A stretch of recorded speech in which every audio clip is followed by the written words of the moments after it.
नमामि शम्भुं पुरुषं पुराण नमामि सर्वज्ञमपारभावं नमामि रुद्रं प्रभुमक्षयन्तं नमामि शर्वं शिरसा नमामि देवं परमव्ययम् उमापतिं लोकगुरुं नमामि दारिद्र्यविदारणं नमामि रोगापहरणं नमामि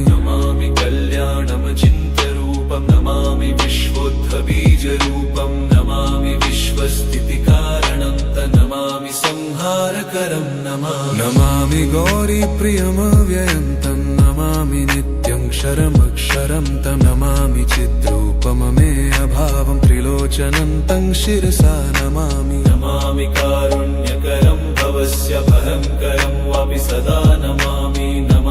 दातारं दीप्सितानं नमामि सोमेशमुमेशमादमामि वेदत्रयलोचनं तं नमामि मूर्तित्रयवर्जितं तं नमामि पुण्यं सदसद्व्यातितं नमामि तं पापहरं नमामि विश्वसहितेररद्द नमामि रूपाणि बहुनि धत्ते यो विश्वगोप्ता सदसत्प्रणेत नमामि तं विश्वपतिं नमामि यज्ञेश्वरं सम्प्रति हव्यकव्यं तथागतिं लोकसदाशिवो यः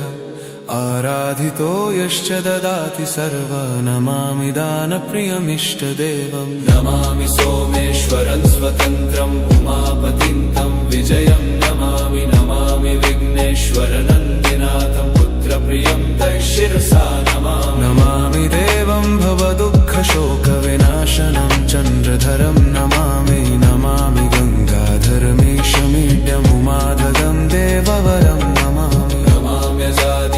पुरन्दरादिसुरासुरैरचितपादपद्मं नमामि देवी मुखवादनान इक्षार्थमक्षित्रितयं यैष पञ्चामृतैर्गन्धसुधूपदीपैर्विचित्रपुष्पैर्विधैश्च मन्त्रैः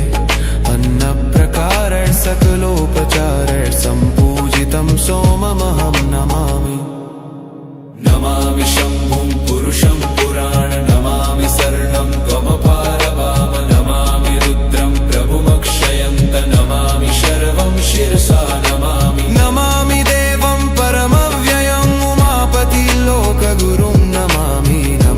दारिद्र्यविदारणं नमामि रोगापहरं नमामि कल्याणमचिन्त्यरूपं नमामि विश्वोद्भबीजरूपं नमामि विश्वस्थितिकारणं नमामि संहारकरं नमामि गौरीप्रियमव्ययं नमामि नित्यं क्षरमक्षरं नमामि चिद्रूपममेयभावं त्रिलोचनं तं शिरसा नमामि यज्ञेश्वरं सम्प्रति हव्यकव्यं तथागतिं लोकसदाशिवो यः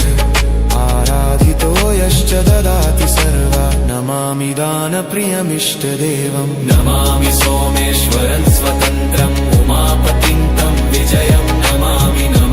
विघ्नेश्वरनन्दिनाथं पुत्रप्रियं तं शिरसा नमामि देवं वरदुःखशोकविनाशनं चन्द्रधरं नमामि गङ्गाधरमीशमीड्यमुमाददं देववरं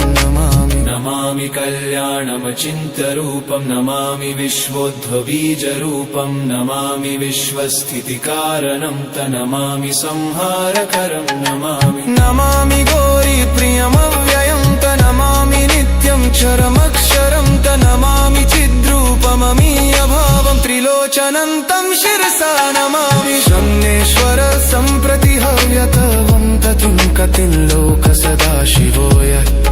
आराधितो यश्च ददाति सर्वा नमामि दानप्रियमिष्टदेवं नमामि सोमेश्वरं स्वतन्त्रं ममापतिं तं विजयं नमामि विघ्नेश्वरं गणाधपुत्रप्रियं तं शिरसा नमामि देवं भवदुःखशोकविनाशनं चन्द्रधरं नमामि गङ्गाधर्मीशमीड्यमुमादहं देवरवं नमाम्यजादीश पुरन्दरादिसुरासुरैरचितपादपद्मं नमामि देवी मुखवादनान इक्षार्थमक्षित्रितयं यैष पञ्चामृतैर्गन्धसुधूपदीपैर्विचित्रपुष्पैर्विधैश्च मन्त्रैः अन्नप्रकारैः सकलो पूजितं सोममहं नमामि।